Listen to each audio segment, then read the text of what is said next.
Hello everyone, this video will cover Module 15.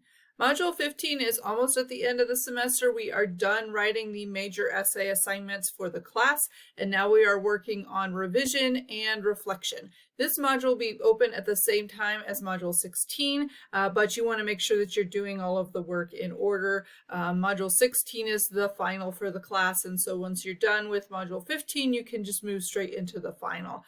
So Module 15 is all about revision, and so we want to focus on making sure that you have those good skills as you move forward past Comp 2 to look over your own writing and start to really identify where your problem areas are. And so the assignment itself is fairly simple. It might take you a little while because it involves looking at your different essay assignments and isolating sentences that you can revise. So the first thing I want you to do is review these revision and editing readings.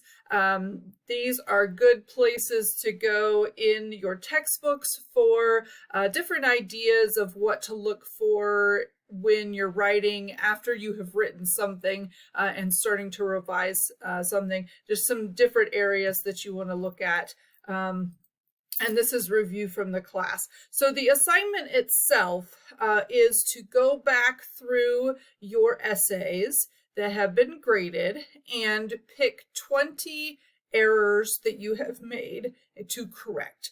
The easiest way to do this is to pick errors that occur in specific sentences and then use that and to create a Word document. So you're creating a new Word document and you're going to list the 20 errors that you found. These can be things that I pointed out, things that your peers pointed out. These could be things that you notice as well. So when I grade your essays, often I won't comment on everything because that takes too long. And so especially if I see the same issue over and over again, I might make a comment. You have a lot of comma splices, look for, review the rule and look for more. So you could potentially have 20 comma splices in this assignment. I don't know. I would look for different errors though. You can use one sentence 2 times if you wanted to, 2 or 3 times if you have more than one error in the sentence, but the idea is that you're finding a little bit of variety.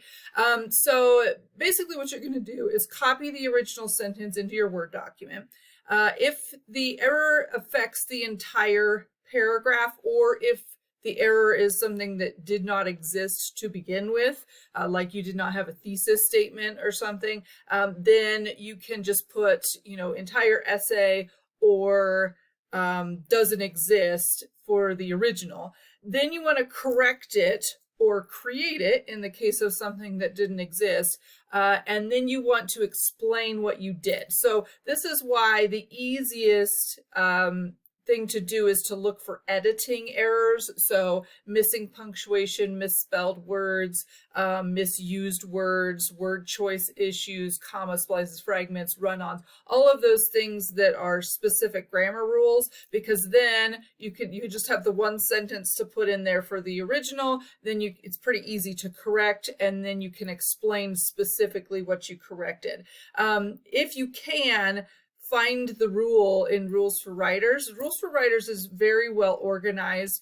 There is a whole grammar section and then there's a writing section. The grammar punctuation is going to be like mechanical type stuff, and then the writing is going to cover a little bit more of the fragments, run-ons, that kind of thing. So you're going to do that for 20 sentences coming out of your essays that you've written this semester. Start with the critical response, argument, and research essay.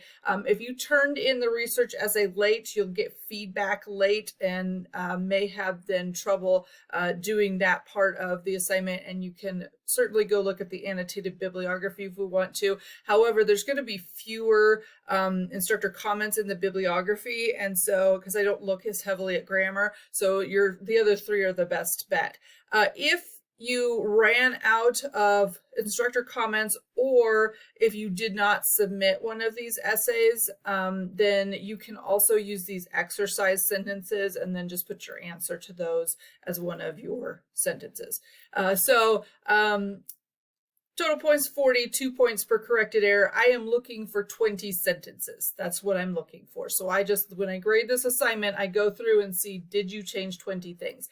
I have an example file in here. You're more than welcome to download and write over if you want to. I think I only have a couple of sentences in the example, so you'll have to obviously add to that. And as a Comp 1 example, the same assignment. Basically I have the original written out, the corrected version, and the explanation of what was wrong or what I changed. And I do that for each one, and I number the sentences, and that's really important because if you don't number them, then I have to go through and count. It takes me longer to grade, and it's much harder for you to notice whether or not you've actually done 20 of them, because I have had students lose points on this assignment simply because they could not count. So if you number them, then you'll know for sure you have 20 errors that you corrected. So this is what your Word document will look like. Like I said, it's not hard, but it does take a little while to go through your essay assignments and copy those sentences that you want to correct, and then make sure that you get the 3 parts for each one. So give yourself some time to finish this. Once you have those 20 errors corrected and then explained, all you'll do is submit that assignment here, and that assignment will be done then. So as usual, if you have any questions, make sure that you send me an email. We are right at the end of the semester. We are right at the point where students can't withdraw anymore.